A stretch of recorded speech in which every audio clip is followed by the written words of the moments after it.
Hi, what's up mga Hey, payong? what's Dito up? na tayo sa ating episode 10. 10. Sampung mga daliri. Ano Ayun. So, ako nga pala si Pat.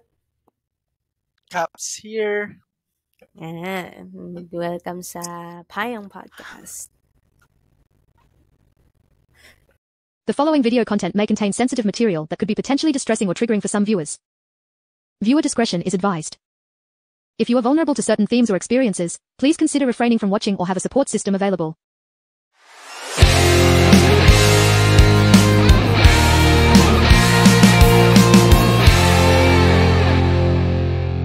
Ayan. So, ayan. 10th episode. Sino mag-aakala na survive namin yung 10 episodes? And I believe 3 episodes ng silong na so far. 2 or 3? 2. I think 3 na.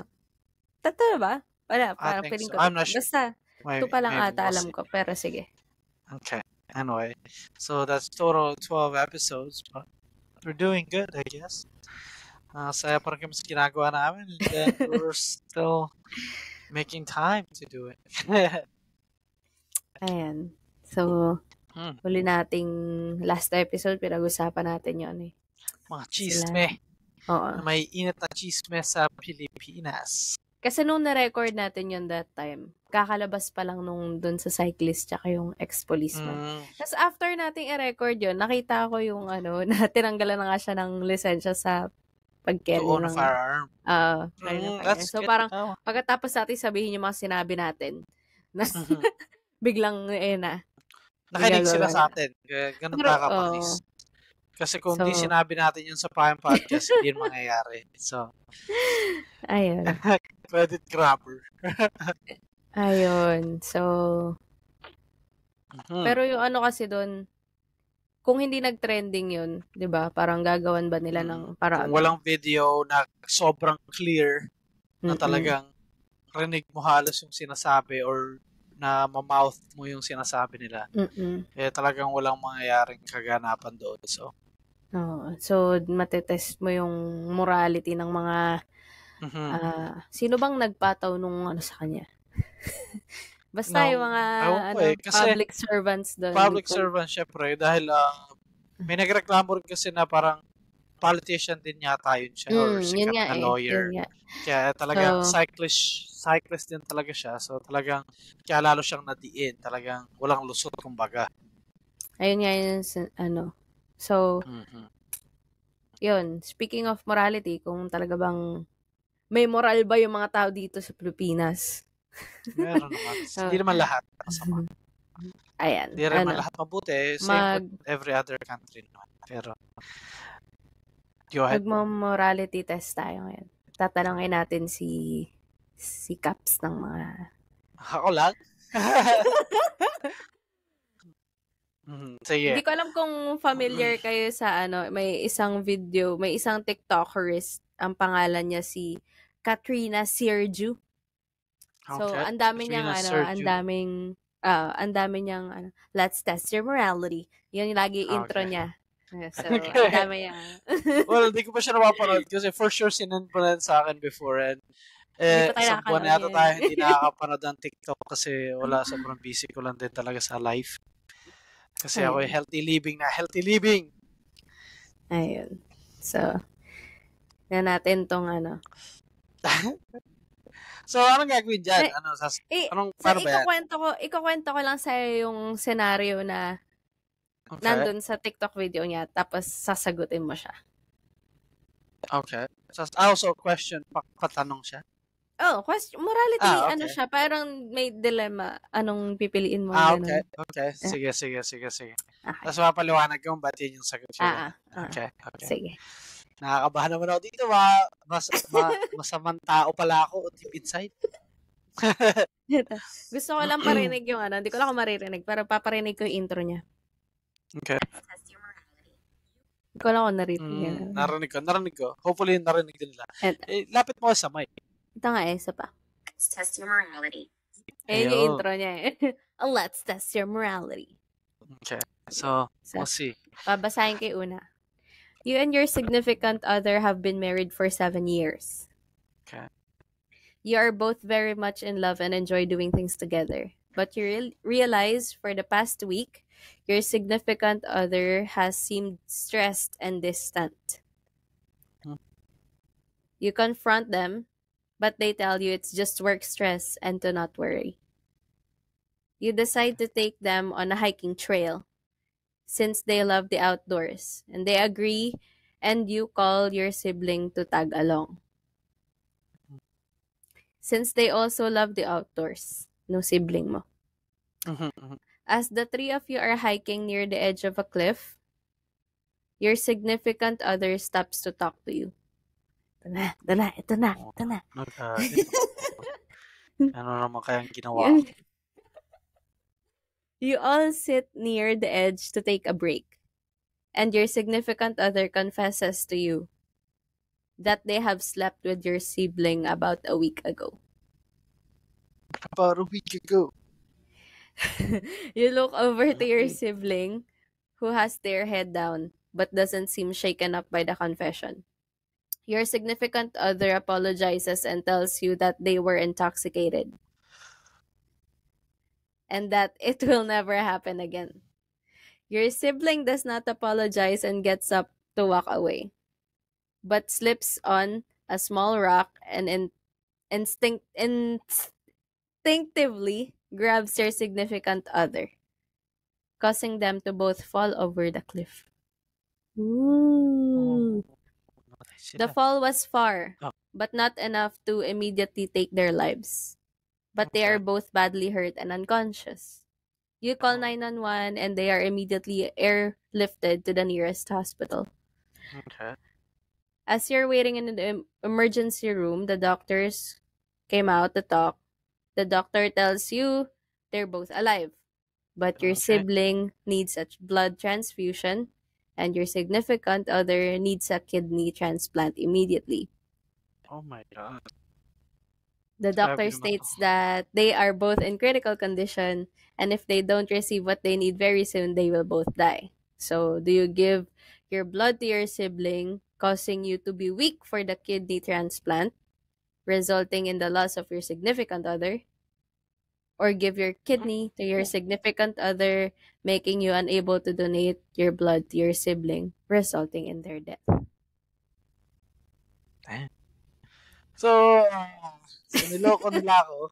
Tapos, namatay sila ng dalawa. Hindi pa patay. Hindi pa patay. I mean, nasa akin, kumbaga hawak ko yung buhay nila. Isa lang sa kanilang mabubuhay. Ganun.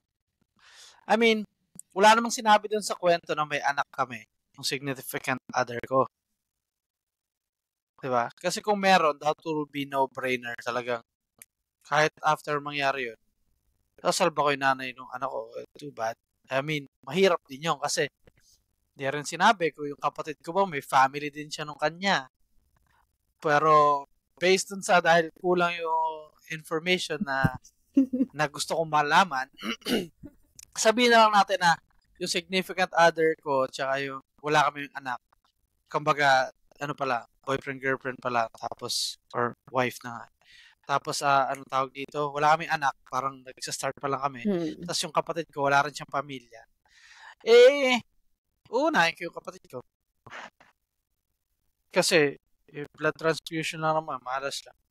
Or pwede naman siya makaharap ng, kung sa akin blood donor, di ba? Oo, mas madali yung blood donor. Bubuhayin ko na lang yung significant other. Na lang. Kaso, yung kidney ko na lang. Wala na akong kidney. Kasi yung kidney madaling ibigay. Mahirap makahanap ng kidney donor kaysa sa blood donor. Kasi kung blood transfusion lang kailangan niya, hindi pa sila makahanap doon. Diba? Yung mga kapatid pa akong iba na pareho kami ng blood type. Tulungan niyo ang baka ng ayoko yung kausapin. So, hindi yun naisip ko doon eh. Yung dugo, ang dali na maganap ng blood donor. Pero yung kidney, gano'ng katagal bago ako makakita ng... Pila yun, pila. Diba? Pila yung mga kidney. So ako, yun na lang, sa kidney. Sa akin, siguro, syempre may pinagsamahan din naman kami before that. Sige.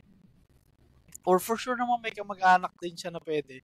Kung wala talaga, sige ako na lang. Kasi yung is immediately, yun yung point doon. Kaya nga siya, as soon as you can. Dilemma eh. Nakakainis naman tong, Kasi realistically, pero realistically, hindi naman yung pwede na, okay, in 1 hour, kailangan na namin yung kidney. Hindi naman usually ganun yun. I don't know kung may ganun bang case, pero usually naman yun. At least meron ka a week to find one or something, or a month. So, depende. Kung walang-wala talaga magbibigay na iba, na kapamilya niya, sige, gagawin ko. Pero, after that, edi mamba out na ako. Yung sa kapatid ko nga, kung may magbigay dun sa kanya ng kidney, syempre, iba-blood transfusion ko na sa kapatid ko. Pero, kung wala, mas madali mo makaharap ng dugo na A-positive. Kasi for sure, kung kapatid ko siya, A-positive siya. Hindi for sure. For sure, yeah. Hindi, Well, lahat kasi kami A-positive.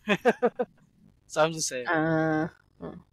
So, hindi ako nahirapan doon kasi daming factors na kulang. Pero kung talaga para lang talaga doon sa isa lang.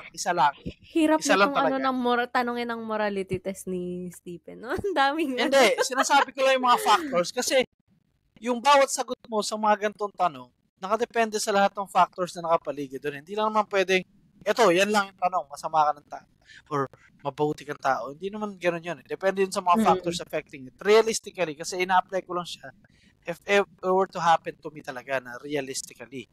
So, kung sabi natin sa akin talaga nangyari to, syempre, we have Zeke already. So, kung wala talaga magdodonate sa family mo ng kidney, sige, bubuhayin talaga ata. Syempre, kahit naman after mangyari yun, baka maghiwalay tayo, mag-divorce or something. Pero, at least buhay ka para alagaan para si Zeke. Yun na yung akin doon. So, kung yun talaga yung straight answer mo, kasi nga, yung sa blood transfusion, wala man akong kaso dun. Pwede naman siyang makahanap ng dugo eh. May iba kaming kapatid eh. Hindi. So, anyway. Sige. Yun lang. So, yan yung sagot doon. It all depends on the factors, pero kung talaga pipili ako ng isa, ibigay ko yung kidney ko sa'yo, tapos kasi madali lang yung blood transfusion. Ayun din yung naisip ko, mas madali yung... Pero kung talagang wala talagang choice, walang ibang tao sa ibang mundo, tayong 4 lang ng doktor. Kapatid ko, yung doktor, ikaw, tsaka ako lang. Yun talaga, kung yun lang. Well, yung doktor! Yung dugo mo! Or, kung di pa yung dugo mo, yung kidney mo na lang. Ako na yung dugo dito. Si Dok eh. Sige, wait lang. Oo nga, hindi niya pwede donate yung kidney niya kasi opera niya yung sarili niya. Yung dugo, pwede niya extract yung dugo from himself. Ituro na lang niya ako. Turuan mo. Dok, paano ba ito? Sample na natin to. Tatanggalin ko muna yung kidney niya. Para at least marunong na. Alam ko na kung saan yung kidney. Alam ko na kung saan yung hiwain. As ako na magkakabit na lang. Tangan na mo, sabihin. Gago. Mamatay na lang kayo 4. Ayun, 3 dyan pala. Bala kayo, putang na niyo, sabi ng doktor. At that point, malay mo, babae yung doktor. 4 na lang tao eh. Hindi kayo ng 2, di kami na lang ng doktor. Diba? Yan eh. Sige. Ito.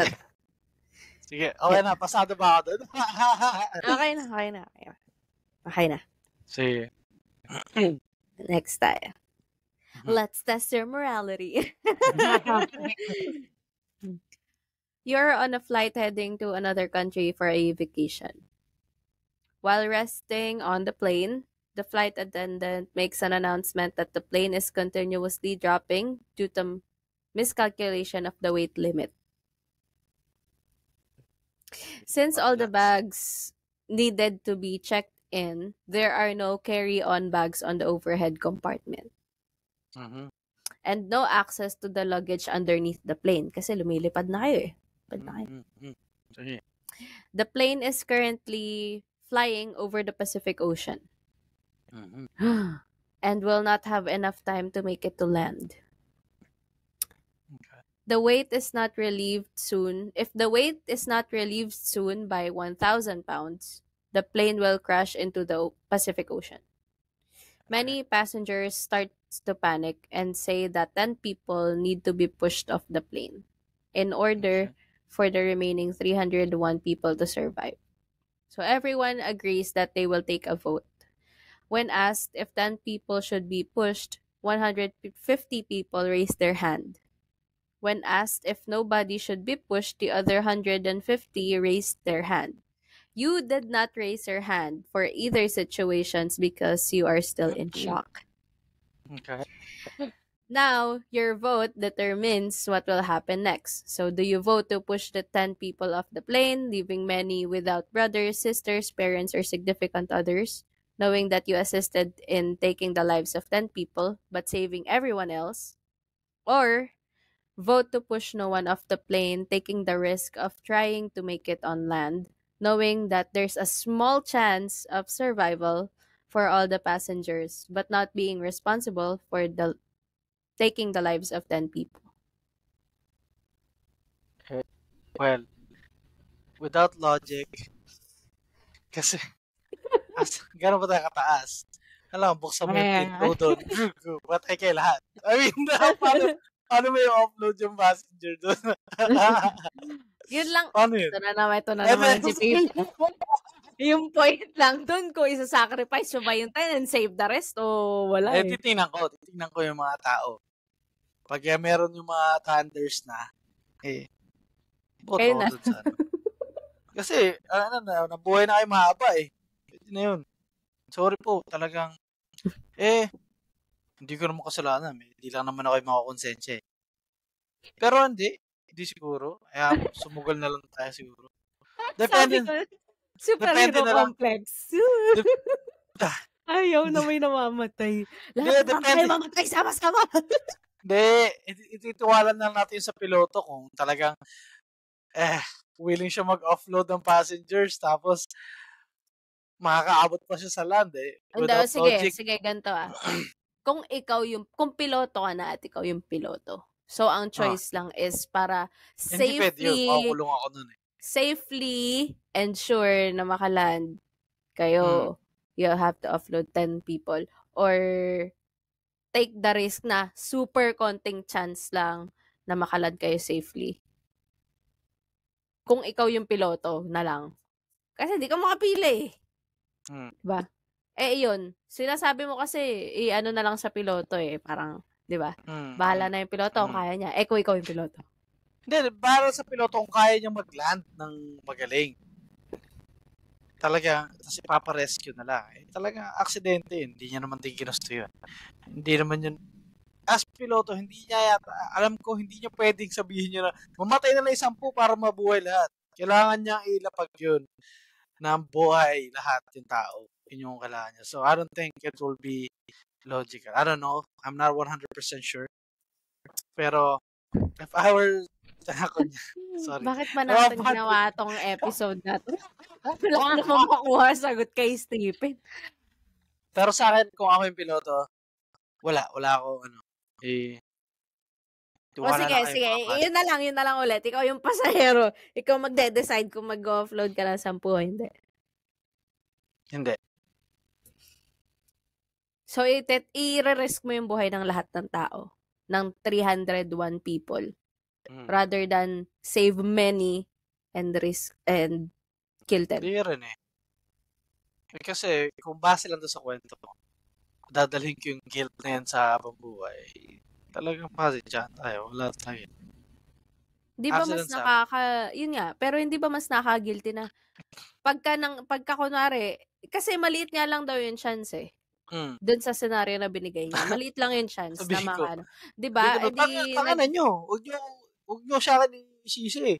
Hindi ka naman sinisisi. Ang kulit nito eh, yung guilt nga yung sinasabi. Hindi ka ba mas magigilty na mas maraming na-aksidente? Hindi. Aksidente yun. Ito na yung moral dilemma na sinasabi natin. So, hindi ka nagigilty. Kasi, before that, binigyan ka na ng option to save many people. Diba? Well, so, mas pinili mo na, hirap eh. Ang hirap kasi ng sitwasyon kasi I work sa aviation field eh. So, parang imposible naman. Anyway. So, ganito na lang. So, mahirap naman tanongin dito ng talaga hirap na. Wala, yun, sasakripisyo ko na lang 10. Talaga, yun na, final answer. Final answer, bossing. Okay. So, save ko na lang 10 para kami na lang yung masaya. Joke lang. Kung titignan ko na Save nga. mo yung 10, tapon mo yung 290. Yan na. Para kukulit nyo Hindi, sabihin ko na lang doon sa 150 na nagtaas ng kamay. Siya. Ay, nagtaas ng kamay na 150 nalaglag diyan kami mamimili ng 10 ngayon. Gusto niyo yan gusto niyo yan, di ba? Diyan kami mamimili ng 10 ngayon. Hindi pwede yun. Hindi pwede. Ulitin natin yung botohan. Syempre, may iba na yun. So. Hindi pa rin niya masagot. Anong sagot doon? Well, Ang tanong lang is, magtatapon ka ng 10 o hindi? Yun. Isa-save mo yung marami o hindi? Isa-save ko yung marami.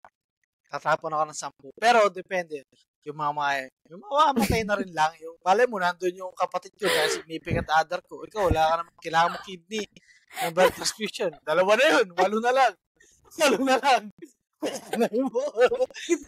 Dugtong na yun. Magkakaibang senaryo. Tapos yung doktor mo, putang ina ka, wala ka silbing doktor ka, tapon mo na rin yun siya. Tanga mo, hindi ka makahanap ng dugo. Ayun na. 3 na, 7 na. 7 na lang. Hanap tayo doon ng mga, alam mo yun, yung mga hindi na makalakad. Pare, papahirapan mo na lang din naman yung tao kami magtatrabaho pa. Alam mo yun? Hindi naman hindi na makalakad. Bali maggulay na yung mga Stephen Hawking yung dating. Siyempre gusto na lang din nila mamatay yung ibang gano'n.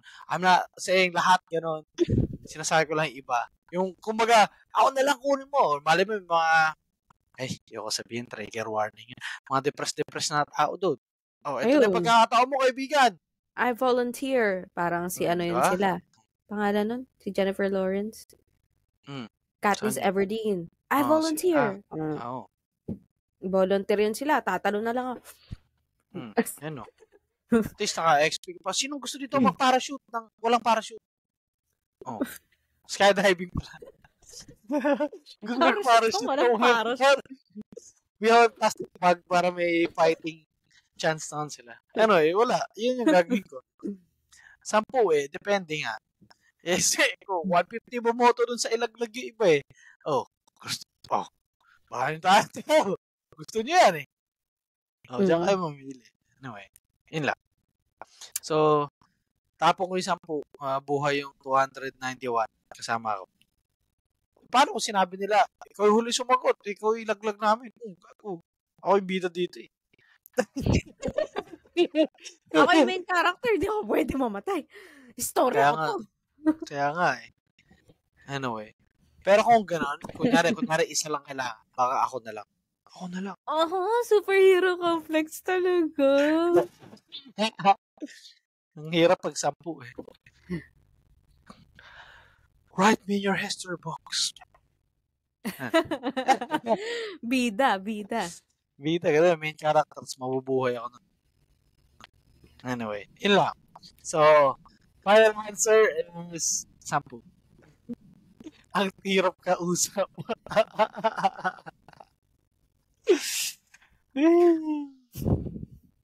Eto, sige. Next tayo. So, final answer, itatapon mo yung 10. Okay. Depende. Sige. Ano ba talaga? Mahirap may dilemma nga yung yun nga yung point Sige. Yun pala yung point. Sige. Next episode ikaw Alam. Hinigisa mo ako dito. Da tayo sa pangatlo. Let's test your morality. You are a scientist who is currently working on a cure for cancer. Ooh. Mamatay na ako. Ganun yun. Pag-discover ko na. Sorry. After many years of hard work, you finally find a cure. Wow! You are very excited about your discovery. And as of right now, you're the only person that knows about the cure. Mag-isa ka lang. Grabe, sipag mo. Mag-isa ka lang nag-research. Nagawa mo yung cure ng cancer. Diba? Cancer sa lipunan pala. Yung cure pala yun. Yun yung na-cure ko. Cancer sa lipunan. Your significant other was diagnosed with a terminally ill cancer a couple of years ago and was recently told that they only have a couple of days to live. You grab one of the samples and rush to the hospital, where your significant other stays until their demise. You get into the room, and as you're about to give your significant other the cure, you realize something. If you give this cure in the hospital, the government will find out, causing them to get rid of all of the evidence in order to profit the pharmaceutical companies. But you can't take your significant other out of the hospital and bring them home to give the cure, since they are on oxygen and needed to survive. Tangina, walang pambili ng oxygen tank, pero may pang research na. Sa bahay lang, sa garahe lang yung nagre-research. Kasi may cancer yung asawa niya. Okay, so yun. Do you give your significant other the cure in the hospital, saving their life, but knowing that the government will confiscate the rest of the samples and never saving a life again? Or allow your significant other to pass, creating an underground location and giving the cure to children and families, saving thousands of lives and never being caught? Paano naman hindi ka mahuhuli? Mamamatay ka rin naman. Ayun na naman. Hindi, walang mamatay. It's either mamamatay yung significant other mo or hindi. Yun ang choice. Bubuhayin yung significant other ko kasi manayari yun. Mamamatay na rin naman ako. Either mamamatay ako or babayaran ako ng gobyerno na huwag mo ipagkalat. So yun yung dilemma dapat doon. Hindi ka mamamatay. Tatanggapin mo ba yung pera ng gobyerno para itago nila, para yumaman yung mga pharmaceutical companies? Mali yung tanong niya. Dapat yun. Or isasalba mo yung mga... Tanong pa yung mali ang Hindi. Kasi ito. Hindi. Mali yung tanong mo. Ano kaya yun? Mali nga. Kasi ganito eh. Sandali lang. Sige. Ito na naman ito yung reality. Hindi, okay. Sige. Let's test your morality nga eh. With reality, paano ko matitest yung moral compass ko kung hindi siya totoo? Hindi naman sinasabi na papatayin ka ng gobyerno. Ang sabi lang, kukunin lahat yun, ibebenta sa tapos hindi sila makapag-save ng mga lives. Yun na nga, kasi nga, ipa-wipe out nila yun para yung mas mahal yung mga cancer na gamot eh. So, kaya, hindi nila sinasabing papatayin ka? Hindi. Pero yun yung nangyari sa totoong buhay. Naglalaho. Ano naman, Stephen? Ang hirap-hirap tanungin. Sige, so walang papatayin, hindi ako mamamatay. Confiscate lang yung hard work mo, yun lang. Okay, hindi bubuhayin ko nga yung asawa ko. Ulitin ko, alam ko naman yun eh. Nasa dito yun, oh. Hindi nila mananakaw yun dito. Makakabisado mo ba yun? Years of hard work. Ikaw lang mag-isa gumawa nun eh. Maalala mo yun. Alam mo yun? Ako lang mag-isa naka-invento nun eh. Diba? Ako nga lang mag-isa daw eh. Ang sipag ko, diba? So, alam ko yun, nandito na yun, oh. Hindi mo na yung matalalo. Hindi mo na yung maalis. Para kasi, Mr. White. Alam mo na yung Kasi, yung scientist na ako eh. Ilang taon na akong scientist. Putang ina. Nawala yung papel ko. Nakalimutan ko na lahat eh. Para akong gago. Ba't ko ite-testing yun sa asawa ko kung... Alam mo yun, sige, nakalimutan mo nga yung mga exact number or whatever. Pero babalik yun pag ginagawa mo na ulit. It will take some time, maybe a month or two. Pero magagawa ko yun ulit. Tapos, ibebenta ko parang drugs na lang doon sa mga pamilya na hey, got something there. Diba? Magugulat sila, addict na yung anak, nanay yung may cancer. Turok nila sa sarili ng anak. Ay, hindi kita sa camera, baka isipin nila yun. Ayun yun ganyan.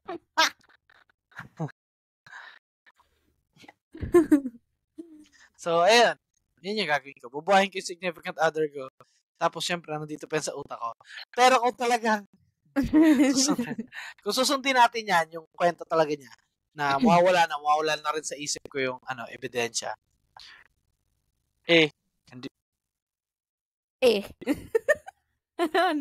Ano? Depende. Mali mo, may side effect pala yun.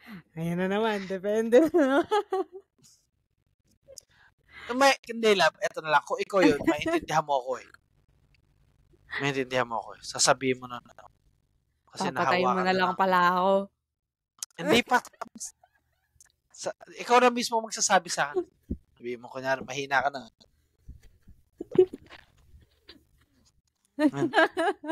Kasi kailangan mo ng oxygen, di ba? Ikaw to.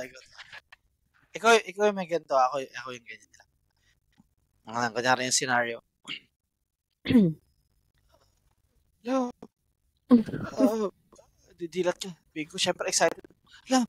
Ito ka dito kasi. Love. Huwag ka tawa. Wait lang. May pag-acting pa.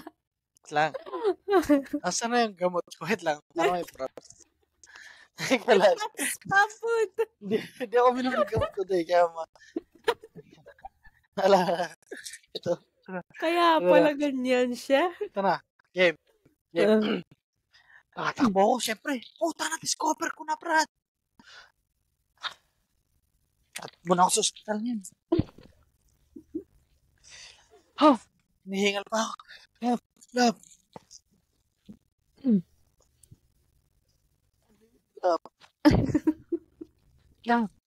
Discover ko. Bubulong ko lang. Discover ko na yung gamot sa cancer. Ito. Anak. Talaga ba? Kalimutan ko sa sabihin ko. Hindi. Talaga ba? Paano yan? Alam naman natin yung mga risk para dyan. Sabi ko yun nga, pinapapili ako dito ni Pat. So, hindi pala ako yung significant other. Matangina. Hindi, Pat sa background. Ikaw yung, ako yung scientist dito eh. Ako to si Cap sa background ako. Kasi Pat sa background. Hindi tayo kasali. Ako yung scientist na Caps. Yun yung pasyente na Pat. Huwag ka magulo. Resume. So, ayun. Alam mo naman yung siyempre bubulong ko lang kasi pag narinig ng doktor, susumbong niya yun agad. Alam ko lang. Tawag dito. Sabi ng doktor. Ay, ano siya sabi ko? Sabi. Nawawala sa script. Alam mo naman lang. Pag binigay ko to sa dito, ng gobyerno, kukunin nila. Alam. Yun nga talaga. Hindi ka kita. Fuck. Oo nga, alam. Makawala yung oxygen. Mamatay ako. Oo nga, alam. Yan talaga yung mangyayari doon. So, alam mo na yung dapat mong gawin. Mamamatay daw ako 2 days. Gawa ka pa ulit ng marami niyan. Tapos itago mo. Bukas ka na lang bumalik para ilagyan mo walang gamot. Putang galing mo lang. Sige, pabalik ko bukas. Diba? Matalino ka eh. Kaya gawin yung gagawin.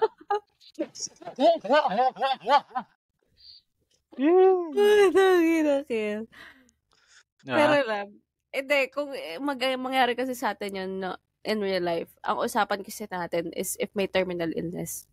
Hindi na tayo abot sa ganun.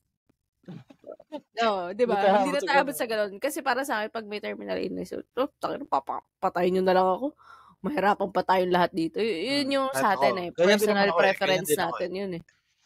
So, kung mangyari yun, kung kunwari nangyari yun, nagka-cancer ako, di wala na ako kasi nga yun yung gusto natin mangyari. Kung may gamot na ako eh. Hindi nga. Namatay na ako kaya ka nag-research ka ng namatay ka na pala eh. Kaya nga nagkaroon ka ng inspiration para mag-hard research ng di ba? Then nakakuha mo na yung gamot, tagawa mo na. Doon mo na pwede mo nang yan. May cancer ba anak mo? Ito. Yeah. Brad, alam mo na. Magkano binabayad mo sa chemo buwan-buwan? 40,000. Buwan-buwan yun? Ito, one-time payment lang. 100,000. Ha? Mahal naman. Tangina, babayaran mo sa 3 buwan, 120,000. Pwede ko ito ibenta dun sa Sa Pfizer. Oh. Mas mahal yun. Mas mahal yun. Yaman ko na naman. Wala na akong pakalam sa inyo. Hindi, joke lang. Hindi, wala kong ganun lang. Namatay na asawa ko. Tangin na, namatay nga siya kasi hindi ko siya mabuhay.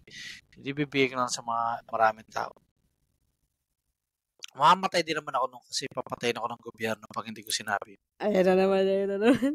Yun naman ang mayayari. Maglalaho ka eh. Kasi mawalan silang source of income. Anyway, yun lang. Hindi ako pwede sa mga ganitong test ng dami kong pero, puta. Ang dami nga. Wala akong walang sige, isang sagot lang. Sige, isa pa. Hindi, sige, bigyan natin mga baka malay mo, last 2 tries. Meron na yan. Meron niya kahit isa. Grabe naman yun. Sige. Eto. Let's test your morality. Pang-ilan na to? Pang-apat na to? Pang-apat. Meron chips, okay lang. May Cecilia. Wala akong Cecilia eh. Alam ko maingay ito sa mic eh, so. Mute ka muna. Mahaba na ikinig ka, kain ka. Okay, eto na yung pang-apat. Let's test your morality. Yeah.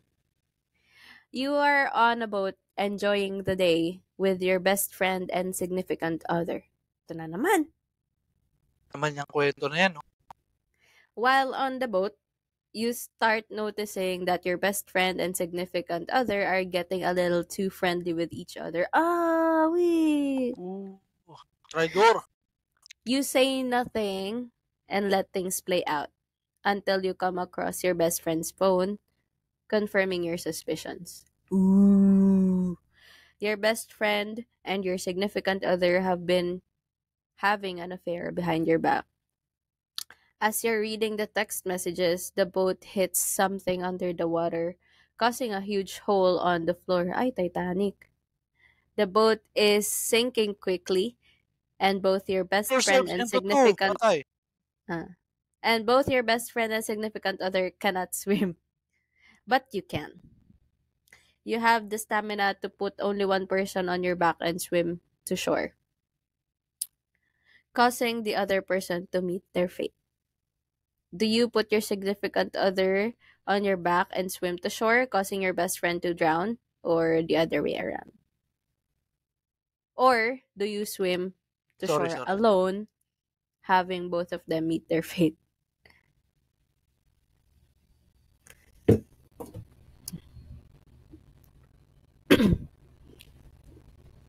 Sige, kaya mo. Ano yun, love? Tubig. Ano ba?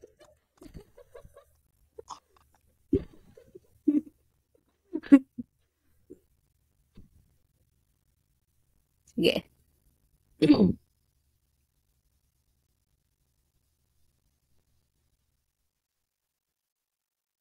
Sorry sa commercial break. Anyway, so, same thing. Pag may pamilya ako, which hindi naman sinabi dyan, so wala. Traidor sila eh. Buhayin ko yung sarili ko. So, iyo mo may parehas? Traidor sila eh. Hindi niya pa sinabi sa akin. Pwede ka naman, inantay niyo pang malunod kayo. Hindi pala kayo marunong mo. Ba't siya sumama sa akin? Wala bang life jacket yung boat na yun? Ano ba yun? Yun na nga eh. Ikaw na yung nagsasabi. Diba? Kasi ikaw hindi naman dapat ganun itanong tong mga to eh. Lagi kang, pagkaganto, I mean, yun yung sa reality eh. Paano ko si maiisip yun kung hindi ko ibabase sa reality? Yun yung totoo eh. So, yan. Alam ko yun. Wala kayo dyan. Pre, galit ako nun. Kaya ko nga nabangga yung yung boat eh. Kung reality lang din, tapos nasa lake yun, patay, nalunod din ako. Kasi hindi talaga marunong naman ako lumangoy. Oo nga. Pero hindi ka nga confident. Gawa ng mutik na ako malunod last year. I mean, sorry, excuse me. Rapids naman din kasi nilangoy ko parang tanga. Okay, so anong sagot mo? Ikaw lang? Buhayin ko sarili ko. Traidor kayo eh. Okay. Pero kung may anak nga kami, buhayin ko yung nanay. Or kung wala tayong anak, yung best friend ko meron, buhayin ko siya. Pero tangin niya. Sumbong ko siya sa asawa niya. Okay. Chichiksin ko rin yung asawa niya para quiz. Ooh. Joke lang. Parang kilala ko yun Sinex yung asawa ng tropa. Traidor. Anyway. Sige. So, ang sagot mo is, ikaw lang mag-isa. Based lang doon sa Ay, na naman sa... Sinabi ko na yung depende. Pero ako lang mag-isa. Based din sa scenario, ikaw lang mag-isa. Okay, sige. Isa pa. Diba? Pang fifth. Diba meron akong tanong sagot na ako lang mag-isa? Ito etong huli, feeling ko, meron ka sagot dito. Sige. Ito pang fifth. Last na ba? Pang 5. Tignan natin. Pwede pang mag-isa pa if Sige. Depende. Sige. Let's test your morality. Snap back to reality. No? Go straight. You and your significant other decide to go out late one night for some drinks. You both have been happily married for 15 years and love each other very much. Tagal na. As you both walk back to the car to head home, your significant other bumps into their ex. You've heard about this ex before. Bakit kasi walang period? Your significant other bumps into their ex. You've heard about this ex before, and you know that they are not a good person. Ang dami naman yun. Alam mo na. Maisip mo na yung scenario. Marami ka nang... Okay. They both start to argue, and your significant other punches the ex in their face, causing them to fall headfirst into the sidewalk, instantly ending their life. Paano? As you stand there in shock, your significant other starts to panic, telling you that they did not mean to kill their ex. They beg you to help them cover up the crime and hide the body because they cannot go to jail. Do you help them hide the body because you don't think they deserve to go to jail, making you an accessory to murder, or do you turn your significant other in because although it was an accident, it's still a murder and their family will never get closure? Hindi siya murder. Hindi mo naman self-defense yun. First degree. First degree murder is unplanned. Homicide. Damn, double homicide.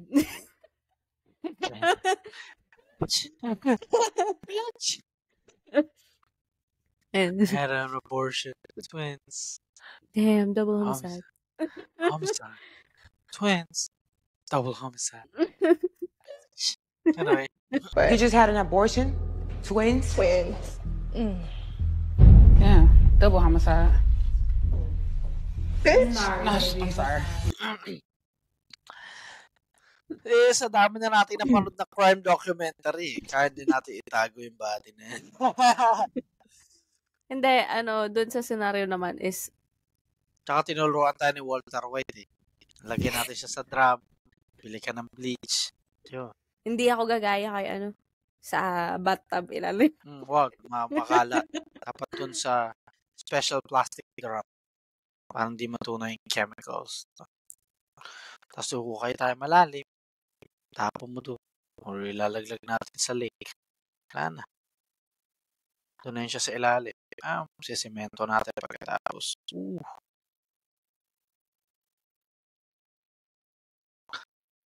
Yun lang. So, di mo ako matakulong? Hindi. Hindi mo makulong. May kupal yung tao na yun. Wala naman nangyari sa mundo. One less bad people. Yun nga yung daw doon the family will never get closure. Kasi syempre bigla na lang siyang mawala. Yun, parang gano'n. Ewan ko. Hindi ko naman kilala yung pamilya niya. Tsaka kupal naman yung anak niyo. Alam niyo naman yan. Kinukonsinti niyo pa. Yun. Inawarami. Alam mo, halatang may pinag-uhugot. You know what I mean. Tignan. No. Sabi ko na, ito lang yung scenario na may sagot ka na. Wala. Ang dali ng tanong Wala yung, ang dami yung factors. But sana ko ang dating, Yung mga tanong na parang cheating na naman. Nalaman mo dun sa usapan na nag-cheat, tapos gusto ng lalaki sabihin, tapos ayaw mo ipasabi, sinaksak mo siya. Tapos nasabi niya sa akin, anong gagawin ko? Susumbong ba sa pulis o papatay natin? Yun, kulang. Yun yung kulang doon para maulol na naman yung utak ko. Ayan, ang dali. So, kasi kung sinabi nila doon na yun niya, nalaman ko doon, nag-bump it yan, nag-uusap ka, nakikinig lang ako, bilang yung lalaki, sabihin na natin sa kanya. Wag. Sinaksak mo siya ngayon para tumahimik siya. Tapos namatay siya, ano. Tapos, ano yung sinasabi niya? Kailangan ko malaman. Wala yun. Sumbong sa pulis. Ayaw mo sabihin. Anong yun? Sige, tawag ang pulis. Sabihin mo. Tawag ang pulis. Pag sinabi mo na, yun na. Mag-iisip na ako nun. Na, may ano kasi kami, nagbabalikan na kami. Gago, patay na siya. Balik sa kulungan ka na. Traitor ka pala eh. Yun na yun. Hindi naman yun yung scenario. Nag-invento ka na naman ng... Ay, naka. Gusto mo pa ba ng isa pa? Sige. Natutuwa ako eh. Nakasagot ako ng straight eh. Sige, ito. Ito kasi walang caption, so kailangan ko i-play siya para masabi ko sa'yo. Ewan ko kung maririnig mo, so ulitin ko na lang sabihin niya. Let's test your morality. You and your significant other have been married for 25 years and are happily in love. You both... Naririnig mo ba? Okay. Kailangan ko lang pumikit para nakikinig ko. Okay, ulitin ko. Let's test your morality. You and your significant other have been married for 25 years and are happily in love. You both have a 10-year-old child together who you guys consider a miracle child. Post. Ayan, may anak. Ayan. Nahihirap na. Child together who you guys consider a miracle child. All three of you decide to go out on a boat and enjoy the day. While out in the water, a speedboat comes crashing into your boat, sending your significant other and child flying off of your boat. You remain in the boat but get knocked unconscious. You wake up in the hospital a day later, badly bruised but otherwise okay. The doctor rushes into your room and tells you something that you were not prepared to hear. Your significant other is in a coma and on life support with minimal brain damage. Your child is in the other room needing an emergency organ transplant to save their life. The doctor tells you your significant other should have woken up by now but has a 70% chance of waking up in the next few hours. On the other hand, your child needs an emergency organ transplant right now to save their life. The doctor knows this is an excruciating choice, but they still have to ask. Do you take your significant other off of life support and allow the doctors to use their organs to save your child? Or do you keep your significant other on life support because they have a high % chance of coming back, which will put your child on the list for an organ transplant with a 5% chance of getting it in time? Bakit hindi ako pwede yung mag-donate? Hindi pwedeng ako yung mag-donate ng organ? Nakakuha mo ka eh. Hindi, kunwari nga, ako yun, tapos ikaw and anak natin. Hindi, by the looks of it, siguro kailangan ng puso. Isa lang yun. Kaya kasi kailangan isa lang mamamatay, iwarba mo yung isa eh. Ganun eh. Miracle baby siya. So, kahit mabuhay ka, hindi ka na magkakanak. 70% chance ng buhay. Kaya mo na yung anak ko doon. Parang ano siya, parang ito yung senaryo ng mga nanay na... Movie. Ay, hindi naman, Indian movie. Ano mga Indian movie? Yung sinasabi ko, yung mga nanay na pinapapili yung tatay, yung pagmanganganak. Isa lang yung pwedeng mabuhay. It's either yung nanay yung baby. Anong pipili mo? Parang ganun siya. Sa akin ang ginawa wala, na-risk ko pareho. Hindi ako pipirma. Ulul. Buhayin nyo yan. Gawin yung trabaho nyo. Ano? Ano gagawin? Hindi, dito. Sa senaryo na. Ganun niya gagawin ko. Ulul. Buhayin nyo sila pareho.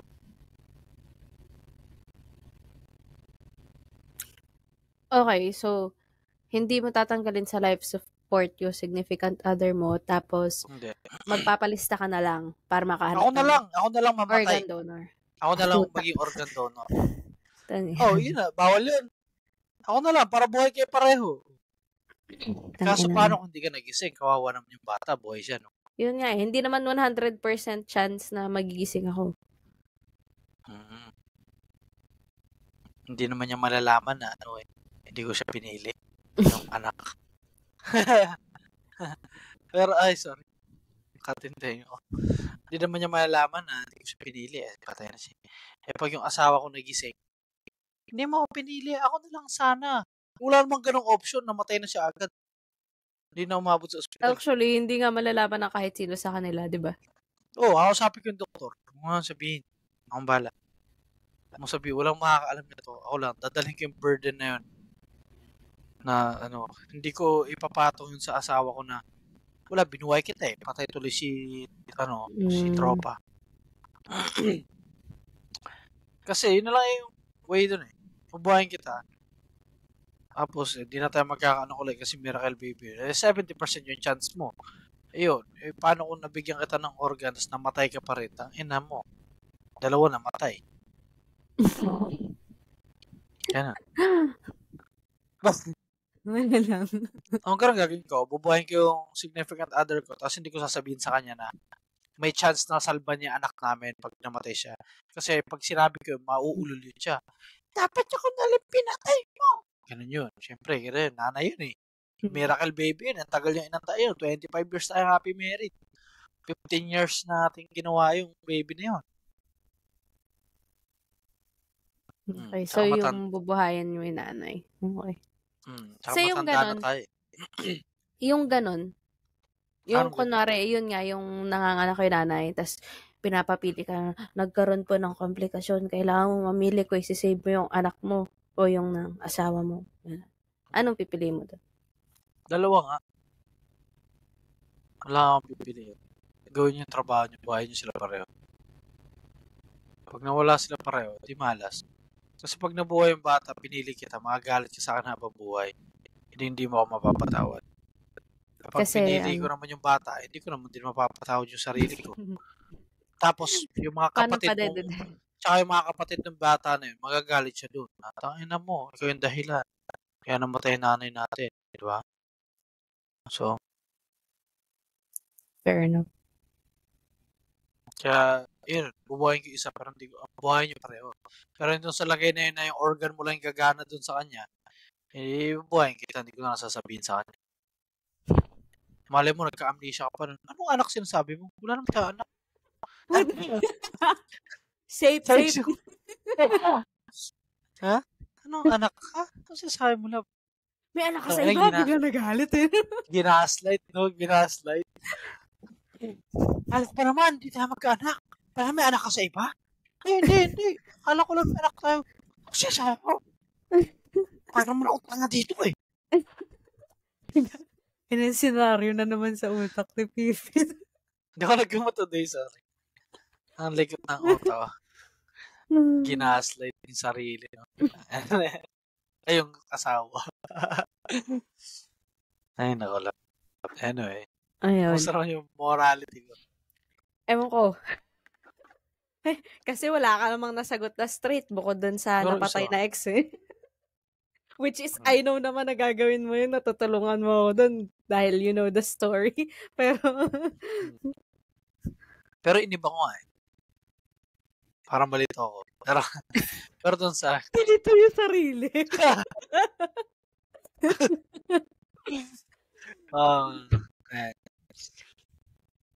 Anyway. Okay na. Ewan ko kung anong masasabi ng mga kapayong natin dyan. Kung kayo, may mga comments kayo, kwento niya lang na sabihin niya lang story 1, tapos ito yung gagawin niyo dun sa comments. I mean, babasahin namin yan, nakakatawa siguro yun. Gusto ko rin makita yung output nung kung ano yung isasagot sa mga tanong na yun ni, sino pangalan niya ulit? Si Katrina Sergio. Katrina Sergio. Tapos i-add mo na lang sila sa Nilalagay ko yung username niya. Para credit sa kanya at hindi tayo credit grabber. So, anyway, yun lang. Yun lang siguro muna na yun. Marami, 6 questions. Marami to siya Marami siyang, may isang buong folder siya sa TikTok na morality test yung title. Huwag kang mag-alala, gagawin ko yan. Tapos ikaw naman, next episode is part 2. ikaw naman yung sasagot ng mga ganyang tanong. So, kasi mag-1 hour na tayo eh. Ipa-part 2 natin yan sa ano. Pa-part 2 natin pwede. yan, morality test. Ako yung nakaisip nito eh. Sabi ko tatanong eh. Lugi ako lang yung masalbahe. Hindi ka naman salbahe. Tinatanong lang naman ang ano. Kasi, yun nga yung, ano, yun yung point di naman siya morality test. Para kung selfish ka lang o hindi. Parang ganun yan. Hindi. Tulad nung ano, doon sa aeroplano. Kahit anong gawin mo, may mamamatay pa rin eh. So, parang mamimili ka lang. Sa bagay. Alam mo yung ano, yung video nila nung ano, John 3:16, yung sa tren. Yung mamamatay, yung tatay niya yung naggagalaw nung trails nung tren.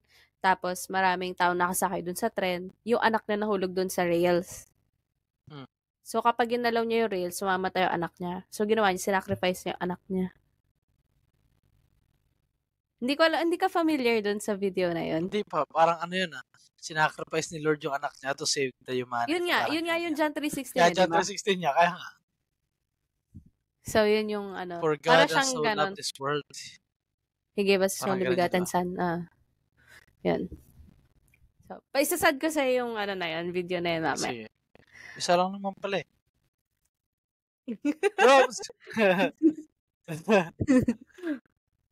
MU. Ayun parang iniisip ko eh. MU comes on, MU comes on. Tera.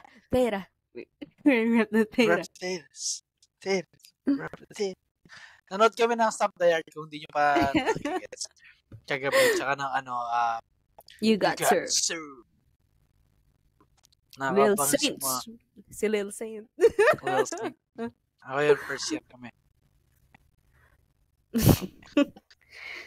Anyway. Teres. Magiging dancer na naman to si Pippen.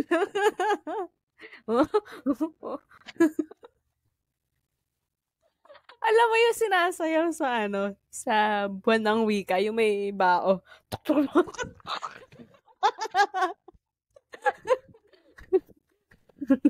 Uy, folk dance natin yun. Ba't tinatawanan?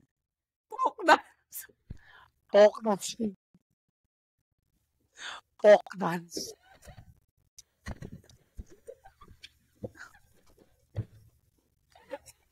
Bakit tinatawa?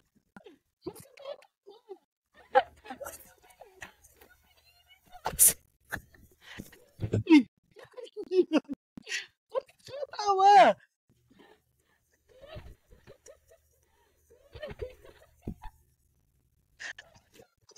Gano'n naman niya yun.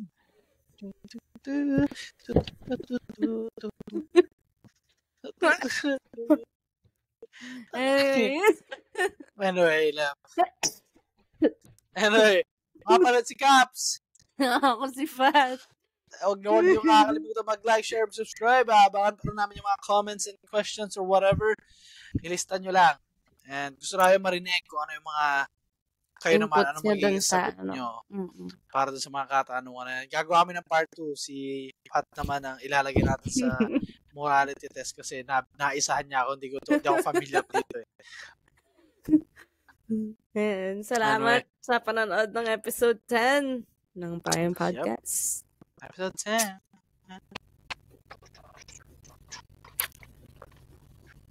Bye-bye.